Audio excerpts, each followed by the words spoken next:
todos e todas. Meu nome é Rafaela Pires, eu sou professora da Escola de Música e Artes Cênicas da Universidade Federal de Goiás e eu sou responsável por algumas disciplinas de caracterização do ator e também por disciplinas como representação gráfica e iluminação 2. Nós temos dois cursos no Departamento de Artes da Cena, né, que são direção de arte e teatro licenciatura.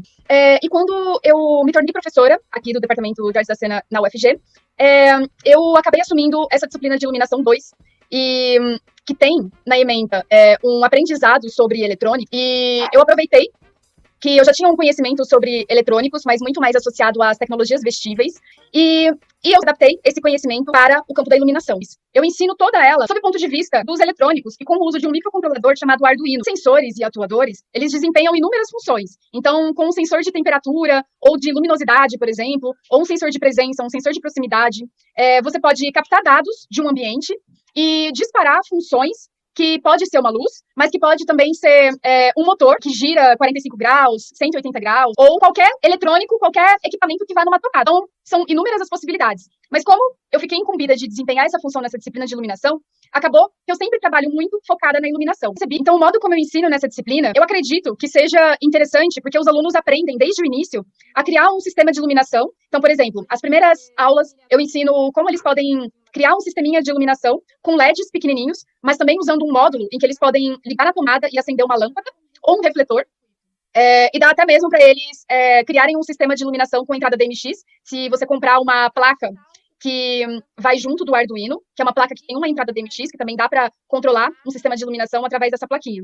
Mas, voltando, eu geralmente ensino os alunos a acenderem um LEDzinho pequeno, que custa 15 centavos, ou então acender uma lâmpada com esse módulo, que se chama relé. E daí, eles aprendem a acender e apagar essa iluminação com dimmer. Então, eles podem ter 3 dimmers para acender e apagar um conjunto de refletores, por exemplo. Daí, nas próximas aulas, eu ensino eles a programarem e fazerem pequenas alterações no código de uma fita de LED RGB, por exemplo, ou de um LEDzinho pequeno RGB. A gente pensa na construção da iluminação cênica através da programação, como se fosse um timecode para um teatro lambi-lambi, por exemplo, em miniatura. E depois dessa primeira etapa, que eles já têm um contato mais direto de como funciona um sistema elétrico, eles partem para uma segunda etapa, que é o aprendizado do interativo por si só. Então, eles passam a utilizar sensores para acionar ações com a luz. E essa etapa eu acho muito interessante, porque existe uma série de ações que você pode estabelecer na relação do corpo para que ele acione a luz. Além disso, é bastante interessante pensar que esses sistemas, sejam eles interativos ou não, simplesmente um sistema de iluminação sem o uso de sensores, mas que eles podem se apresentar em escalas diferentes, podem ser pensadas para um deslocamento, por exemplo, em espaços que não são necessariamente o espaço do teatro tradicional do palco italiano. Então, aprender dessa maneira também auxilia em um pensamento de criar um sistema de iluminação que possa se adaptar a qualquer espaço. E, inclusive, a gente pode pensar também em sistemas de iluminação que podem utilizar energia renovável, por exemplo, com o uso de pequenas placas de energia solar, que geralmente são vendidas e associadas ao Arduino, ou mesmo pensar no uso de um dínamo, por exemplo, para acender a luz com algum movimento, com alguma ação. E é claro que o ensino da iluminação pensada para o palco italiano é fundamental, tanto que esse conteúdo é passado na disciplina de iluminação 1. Então, quando os alunos vão para a iluminação 2, eles já visualizaram uma série de exemplos e também experimentaram na prática criar um mapa de luz para um espetáculo, assim como pensar na estética e a dramaturgia da luz. Quando eles chegam em iluminação 2, eles já podem pensar nesse sistema e como eles podem aplicar em outros espaços e também criar uma interação com eles. Não só uma interação com a iluminação, mas uma interação com qualquer outro equipamento eletrônico ou até mesmo projeções e gráficos. Existe um outro componente associado a esse ensino de iluminação com o Arduino, que é tentar fazer um uso crítico dessa ferramenta digital. Porque uma discussão que poderia ser aprofundada é de pensar justamente que muitas vezes os equipamentos eletrônicos e tecnológicos,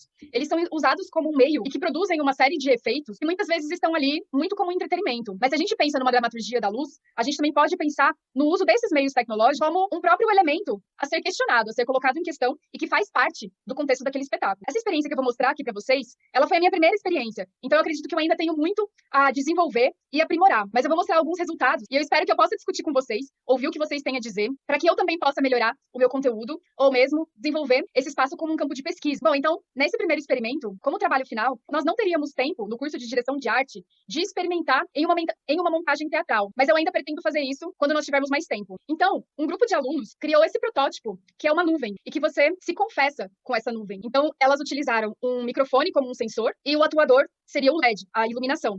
E elas organizaram esse sistema para que, quando a pessoa falasse, a luz pudesse acompanhar o som da voz da pessoa. Então, a luz sinaliza e, ao mesmo tempo, persegue tudo que é dito. Ao mesmo tempo em que, supostamente, essa confissão estaria toda gravada em uma nuvem. Então, a ideia remete justamente a uma reflexão sobre o emaranhado de sistemas digitais, que a todo momento faz uma captura de dados de tudo que nós fazemos e guarda, armazena esses dados em uma nuvem. E que, na verdade, nós não sabemos o que será feito dessa informação, ou o que pode ser feito com essa informação. Mas que, muitas vezes, nós nos confessamos de uma maneira feliz e aliviada. Um outro trabalho, que também é um protótipo de um final de disciplina,